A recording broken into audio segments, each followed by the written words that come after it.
Time doesn't rush, it lingers. The people live not by the clock, but by the rhythm of the land and will of God.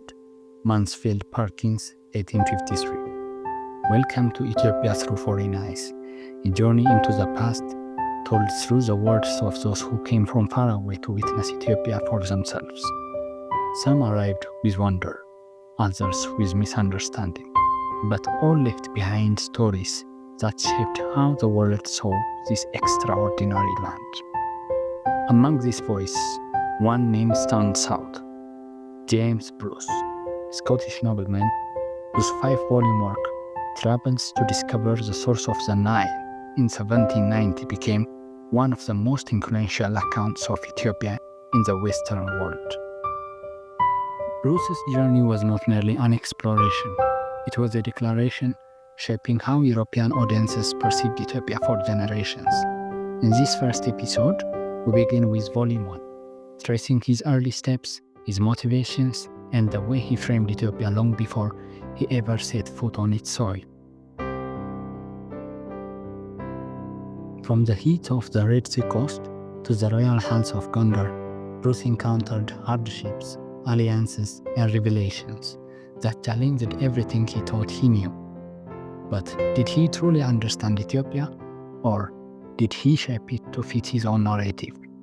Join me as we retrace his first steps, the journey into the unknown that would cement his legacy and shape Ethiopia's portrayal in history. In 1768, James Bruce set sail from Europe with an ambition many considered impossible: to discover the true source of the Nile. He did not merely seek geographical knowledge, he sought prestige, legacy, and proof that his theories were correct. Bruce was not just an explorer, he was a storyteller, crafting a narrative that would endure long after his travel ended. To him, Ethiopia was not merely a distant land, but an ancient civilization whose history had long been obscured by European ignorance. Bruce was a product of the Enlightenment, an aristocrat, a linguist, and a man driven by the ideals of rational discovery. Yet, like many explorers of his era, he carried deep-seated assumptions about Africa's mysteries and Ethiopia's place within them. I was going to a country where the Christian religion had been preserved in its primitive purity. James Bruce. To Bruce, Ethiopia was not simply a destination. It was a relic of an ancient world, untouched by time. But while he believed he was stepping into biblical history, Ethiopia was in reality a land thriving with political conspiracy, scholarly traditions, and a fiercely independent identity. His journey began in Egypt, where the greatness of the pyramids fueled his imagination.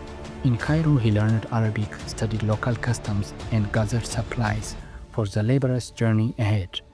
But the true test of his endurance came when he crossed the Red Sea, arriving in Massawa, the burning gateway to the Ethiopian highlands. The journey inland was brutal. The sun burned his skin, the terrain was unforgiving, disease was rampant, and trust was fragile. But Bruce pressed on, driven by a vision of achievement and a desire to stake his claim among history's greatest explorers.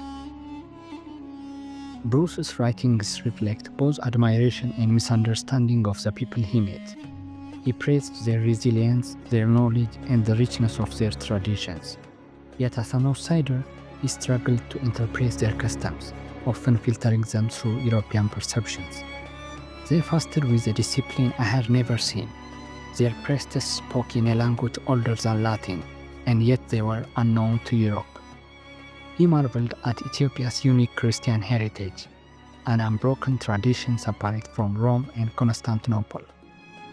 But he also sought to explain it through the only lens he knew, as an ancient anomaly rather than a thriving, evolving civilization.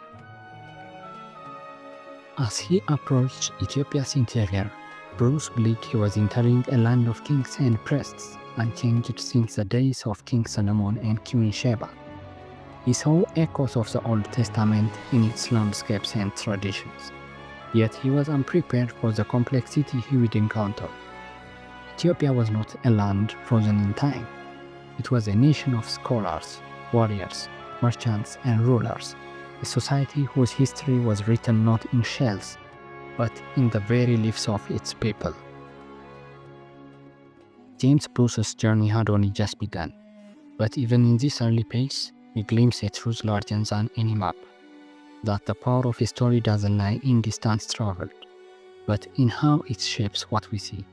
In our next episode, we follow Bruce into the royal court of Gondar, where emperors ruled, alliances shifted, and legends came to life.